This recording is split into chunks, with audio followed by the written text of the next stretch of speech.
Bismillahirrahmanirrahim. Assalamualaikum warahmatullahi wabarakatuh.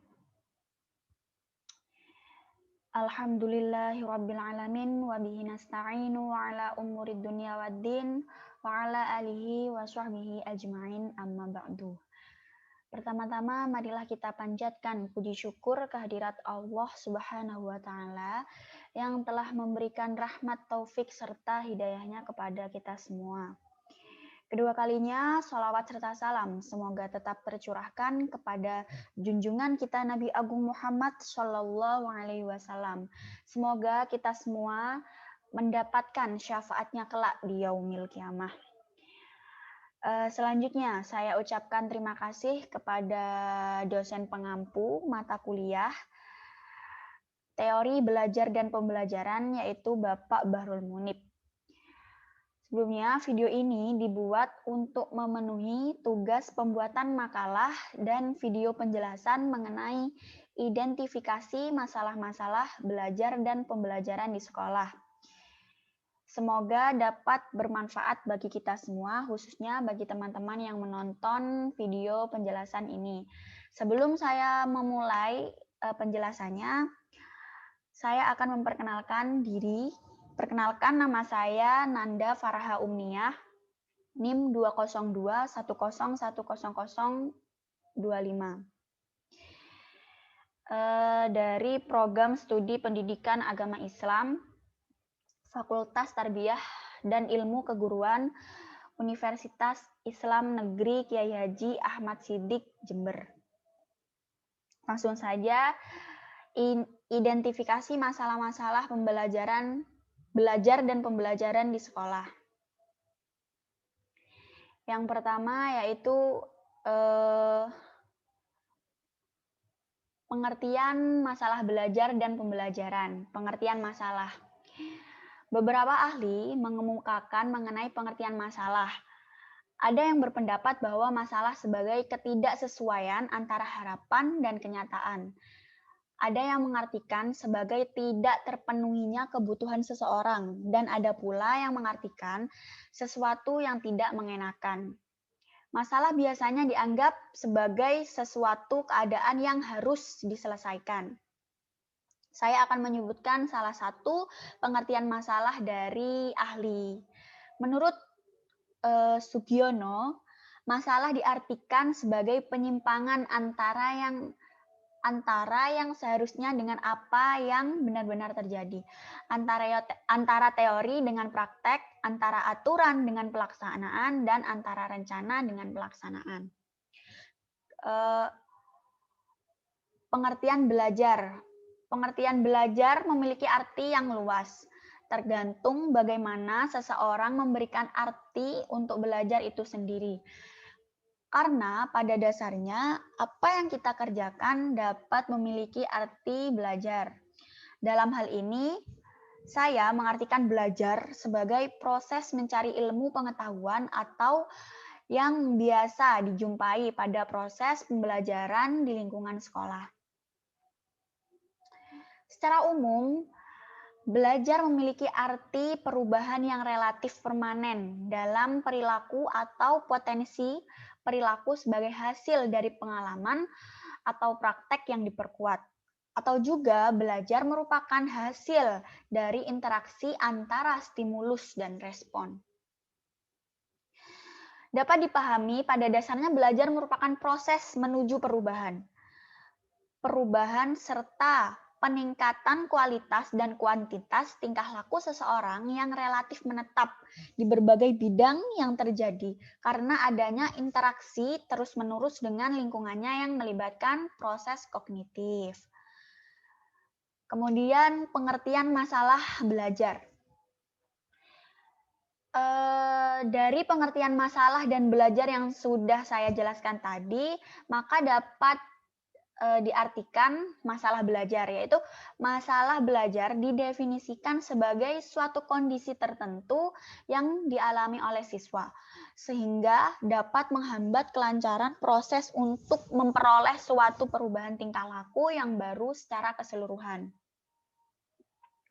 Kondisi tertentu tersebut dapat berkaitan dengan keadaan dirinya, yaitu berupa kelemahan-kelemahan dan dapat juga berhubungan dengan lingkungan yang tidak menguntungkan. Tidak hanya pada siswa yang lambat dalam menerima pelajaran saja yang dapat mengalami permasalahan belajar, tetapi siswa yang memiliki kemampuan di atas rata-rata normal atau pandai, cerdas, itu pun juga demikian. Selanjutnya, pengertian pembelajaran. Dalam proses pendidikan di sekolah maupun perguruan tinggi, pembelajaran merupakan aktivitas yang paling utama. Hal ini menunjukkan bahwasanya keberhasilan dalam mencapai tujuan pendidikan tergantung dalam bagaimana pembelajaran dapat berlangsung secara efektif atau tidaknya. Pembelajaran ialah proses yang dilakukan dengan memberikan pendidikan dan pelatihan kepada peserta didik untuk mencapai hasil belajar. Sebenarnya, istilah pembelajaran mencangkup dua konsep yang saling berkaitan, yaitu belajar dan mengajar. Pembelajaran merupakan segala sesuatu yang dapat membawa informasi dan pengetahuan dalam interaksi yang berlangsung antara pendidik dengan peserta didik. Pembelajaran sendiri ini memiliki rangkaian peristiwa yang kompleks dan sistematis. Di dalamnya terjadi interaksi pendidik dan peserta didik dalam rangka perubahan sikap dan pola pikir yang sudah menjadi kebiasaan bagi peserta didik yang bersangkutan. Pendidik berperan sebagai pengajar dan peserta didik sebagai pelajar. Belajar dan mengajar merupakan kegiatan yang terjadi secara bersamaan, namun memiliki makna yang berbeda. Suherman tahun 2003 mengungkapkan bahwa peristiwa mengajar selalu disertai dengan peristiwa belajar. Ada guru yang mengajar, maka ada pula siswa yang belajar. Namun ada siswa yang belajar belum tentu ada guru yang mengajar. Sebab belajar bisa dilakukan sendiri gitu. Pembelajaran sendiri ini memiliki pengertian yang hampir mirip dengan pengajaran, tetapi aslinya mempunyai konotasi yang berbeda.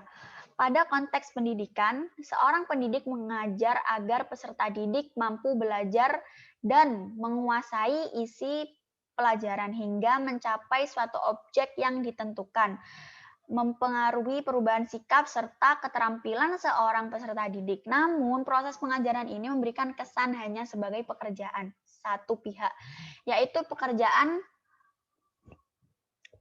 pengajar saja, sedangkan pembelajaran menyiratkan adanya interaksi antara pendidik dengan peserta didik. Selanjutnya, jenis-jenis masalah dalam pembelajaran. Yang pertama, sikap terhadap belajar.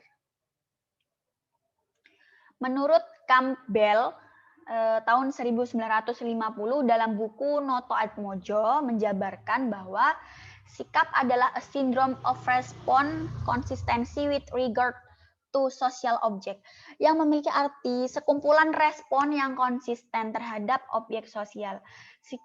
Sikap sendiri merupakan reaksi atau respon yang masih tertutup dari seseorang terhadap stimulus atau objek. Sikap dapat diposisikan sebagai evaluasi terhadap objek yang diekspresikan ke dalam proses-proses kognitif, afektif, dan perilaku. Sikap terhadap belajar merupakan perasaan senang maupun tidak, perasaan setuju atau tidak setuju, perasaan suka atau tidak suka terhadap objek maupun subjek di dalamnya, terhadap guru, tujuan, materi, bahkan tugas-tugas yang lainnya. Sikap belajar merupakan sikap yang berkecenderungan perilaku ketika siswa menerima atau mempelajari hal-hal yang bersifat akademik. Dengan dimilikinya sikap belajar ini, maka siswa dapat menerima, menolak, atau bahkan mengabaikan kesempatan belajar. Oleh karena itu, ada baiknya siswa mempertimbangkan matang-matang akibat dari sikap terhadap belajar. Yang kedua, motivasi belajar.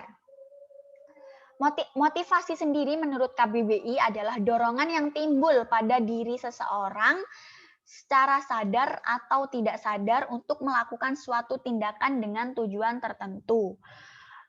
Motivasi belajar adalah suatu dorongan internal maupun eksternal yang menyebabkan seseorang atau individu untuk bertindak atau mencapai tujuan sehingga perubahan tingkah laku pada diri siswa diharapkan terjadi. Motivasi belajar merupakan kekuatan mental yang mendorong terjadinya proses belajar. Lemahnya motivasi akan melemahkan kegiatan belajar. Yang ketiga yaitu konsentrasi belajar. Konsentrasi merupakan kemampuan untuk memusatkan perhatian secara penuh pada persoalan yang sedang dihadapi. Konsentrasi memungkinkan seseorang terhindar dari pikiran-pikiran yang mengganggu saat kita sedang berusaha memecahkan persoalan yang sedang dihadapi. Konsentrasi belajar adalah terpusatnya perhatian siswa terhadap proses pembelajaran yang sedang berlangsung tanpa melakukan hal-hal lain. Jika seorang siswa tidak dapat berkonsentrasi dalam proses pembelajaran, maka ia tidak dapat menikmati proses belajar yang sedang dilakukan. Biasanya, gangguan konsentrasi belajar banyak dialami siswa, terutama dalam mempelajari mata pelajaran yang memiliki tingkat kesulitan tinggi. Misalnya mata pelajaran yang memiliki hubungan dengan ilmu pasti. Kurangnya konsentrasi belajar bisa juga dikarenakan guru yang cara penyampaiannya kurang baik, cara penyampaian materinya terkesan membosankan. Selain itu, suasana atau tempat yang kurang menyenangkan juga sangat berpengaruh pada konsentrasi belajar. Seseorang dapat belajar dengan baik saat mereka berkonsentrasi dengan baik pula. Selanjutnya yang keempat, mengolah bahan belajar. Mengolah bahan belajar merupakan kemampuan siswa untuk menerima isi dan cara memperoleh ajaran, sehingga menjadi bermakna bagi siswa. Kemampuan siswa dalam mengolah bahan belajar menjadi makin baik jika siswa berperan aktif selama proses belajar. Yang kelima, menggali hasil belajar yang tersimpan. Menggali hasil belajar merupakan proses mengaktifkan pesan yang telah diterima. Penggalian hasil belajar yang tersimpan ada hubungan dengan baik atau buruknya penerimaan, pengolahan, dan penyampaian pesan. Siswa akan mengalami gangguan dalam menggali pesan dan kesan lama jika tidak memperhatikan pada saat penerimaan, maka akan berpengaruh tidak baik pada proses penyimpanan dan akan sulit pada proses pengolahan. Yang keenam, rasa percaya diri siswa. Rasa percaya diri muncul dari keinginan mewujudkan diri dalam bertindak dan berhasil. Pengakuan umum dari keberhasilan dapat membuat rasa percaya diri semakin kuat. Hal yang sebaliknya dapat terjadi bila kegagalan yang berulang sering dialami dapat mengakibatkan rasa tidak percaya diri. Pada tempatnya, guru mendorong keberanian terus-menerus, memberikan bermacam-macam penguat dan memberikan pengakuan dan kepercayaan bila siswa telah berhasil. Di samping itu, diperlukan sikap positif dan usaha keras pada siswa. Yang ketujuh, kebiasaan belajar. Kurangnya pengertian siswa terhadap arti dan pentingnya belajar bagi diri sendiri dapat memunculkan kebiasaan-kebiasaan buruk, seperti belajar yang tidak teratur, menyia-nyiakan kesempatan belajar, dan lain sebagainya. Hal ini tentu saja dapat diperbaiki dengan pembinaan disiplin dalam diri. Suatu pepatah dalam berbagai petunjuk tokoh teladan misalnya semua mampu menyadarkan siswa tentang pentingnya belajar. Pemberian penguat dalam keberhasilan belajar dapat mengurangi kebiasaan kurang baik dan membangkitkan harga diri siswa. Selanjutnya yaitu faktor-faktor yang mempengaruhi masalah dalam pembelajaran. Teori Gestalt mengatakan bahwasanya belajar merupakan suatu proses perkembangan. Maksudnya, secara kodrati jiwa raga anak mengalami perkembangan. Perkembangan sendiri membutuhkan sesuatu, baik yang berasal dari siswa sendiri maupun pengaruh dari lingkungannya. Berdasarkan teori tersebut, maka dapat dikatakan hasil belajar siswa dipengaruhi oleh dua hal, yaitu dari siswa sendiri maupun pengaruh dari lingkungannya. Pendapat yang sama dikemukakan oleh Walsiman 2007. Hasil belajar yang dicapai oleh peserta didik mempengaruhi baik internal maupun eksternal. Sebagai berikut. Yang pertama yaitu faktor internal. Faktor yang bersumber dari dalam diri peserta didik yang mempengaruhi kemampuan belajarnya. Faktor internal meliputi kecerdasan, minat, dan perhatian, motivasi, belajar, dan ketekunan. Yang kedua yaitu faktor eksternal. Faktor eksternal ini yaitu faktor yang berasal dari luar, bisa jadi dari keluarga, sekolah, dan masyarakat. Keluarga berpengaruh terhadap hasil belajar siswa. Keluarga yang morat-marit, keluarga yang broken home, mampu memberikan dampak buruk sehingga dalam belajar ini kurang efektif. Dan keluarga yang broken home ini anak yang berasal dari keluarga broken home akan kurang mendapat perhatian yang berpengaruh dalam hasil belajar peserta didik gitu.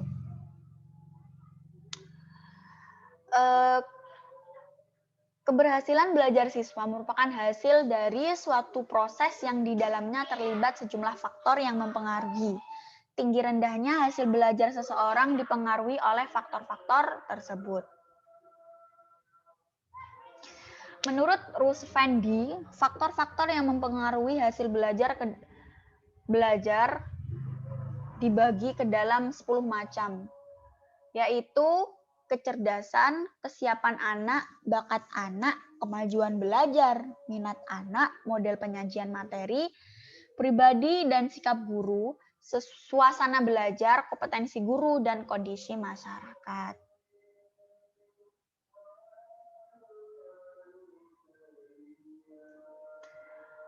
Selanjutnya yaitu solusi dan langkah-langkah pemecahan masalah dalam pembelajaran. Murid yang mengalami masalah dalam belajar perlu mendapatkan bantuan agar masalahnya tidak berlarut-larut. Dan siswa yang mengalami masalah belajar ini dapat berkembang secara optimal. Masalah-masalah dalam pembelajaran harus segera dipecahkan, karena itu bisa menjadi titik kelemahan lembaga pendidikan untuk meningkatkan kualitas dan kuantitas pendidikan di Indonesia. Pemecahan masalah ini bisa dilihat dari faktor-faktor yang mempengaruhi adanya masalah-masalah tersebut. Pembelajaran yang baik tentunya sangat memerlukan pengelolaan yang baik pula. Untuk mencapainya harus dengan selalu introspeksi pada hal-hal yang menyebabkan timbulnya masalah itu sendiri. Prayitno mengemukakan bahwasanya masalah pembelajaran siswa dapat dientaskan melalui yang pertama yaitu pengajaran perbaikan, yang merupakan suatu bentuk layanan yang diberikan kepada seseorang atau sekelompok siswa yang mengalami masalah-masalah belajar dengan maksud untuk memperbaiki kesalahan-kesalahan dalam proses hasil belajar siswa. Dengan pengajaran perbaikan ini diharapkan bisa memecahkan masalah-masalah yang ada dalam pembelajaran siswa untuk meningkatkan prestasi siswa maupun prestasi sekolah tersebut. Yang kedua yaitu program pengayaan. Kegiatan pengayaan merupakan suatu bentuk layanan yang diberikan kepada seseorang atau beberapa orang siswa yang sangat cepat dalam belajar. Sebagai seorang pendidik, kita tidak harus memperhatikan siswa sebagai seorang pendidik, kita tidak harus memperhatikan siswa yang kurang mampu saja, akan tetapi siswa yang cepat dalam belajar juga sangat penting untuk kita perhatikan. Hal ini nantinya agar tidak ada kesenjangan satu dengan yang lain. Harapannya, siswa yang cepat dalam menerima pelajaran bisa mengimbangi dan mungkin bisa membantu siswa yang kurang cepat dalam menerima pembelajaran. Terus yang ketiga, peningkatan motivasi belajar.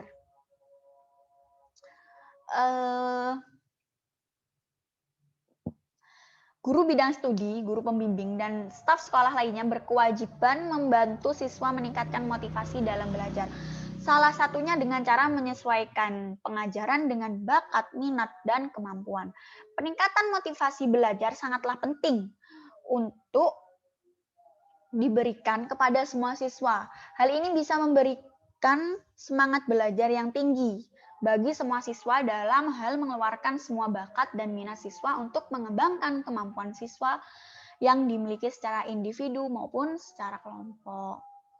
Kemudian yang keempat yaitu pengembangan sikap dan kebiasaan belajar yang baik. Setiap siswa diharapkan menerapkan sikap dan kebiasaan belajar yang efektif karena prestasi belajar yang baik diperoleh melalui usaha atau kerja keras. Kebiasaan belajar yang baik sangat menunjang dalam segala aspek pembelajaran siswa. Ketika siswa sudah melaksanakan hal-hal yang baik, mulai dari pengembangan sikap, disiplin, rajin, dan ada tanggung jawab bersama, maka proses pembelajaran akan berjalan sesuai dengan harapan bersama dan bisa memberikan pengaruh yang besar bagi peningkatan prestasi siswa. Kemudian yang kelima yaitu layanan konseling individual. Dalam hubungan tatap muka antara konselor dengan klien atau siswa dalam hal ini ya, pada kegiatan konseling diupayakan adanya pengentasan masalah-masalah klien atau siswa yang telah disampaikan pada konselor.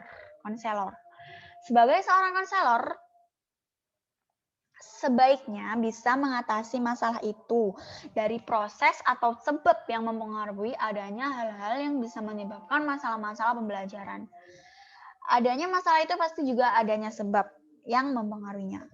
Maka layanan konseling diberikan kepada setiap siswa yang merasa dirinya kurang dalam aspek-aspek yang ada pada proses pembelajaran di sekolah atau diri sendiri. Guru bimbingan konseling memiliki peranan yang cukup besar dalam hal memotivasi siswa. Guru secara berkelanjutan memberikan penyuluhan dan motivasi kepada siswa baik secara perorangan maupun secara kelompok. Mungkin itu dulu penjelasan dari saya. Saya mohon maaf apabila ada kesalahan yang disengaja maupun tidak. Semoga penjelasan tadi dapat bermanfaat bagi kita semua. Saya akhirul kalam. Wabillahi taufiq wal hidayah. Wassalamualaikum warahmatullahi wabarakatuh.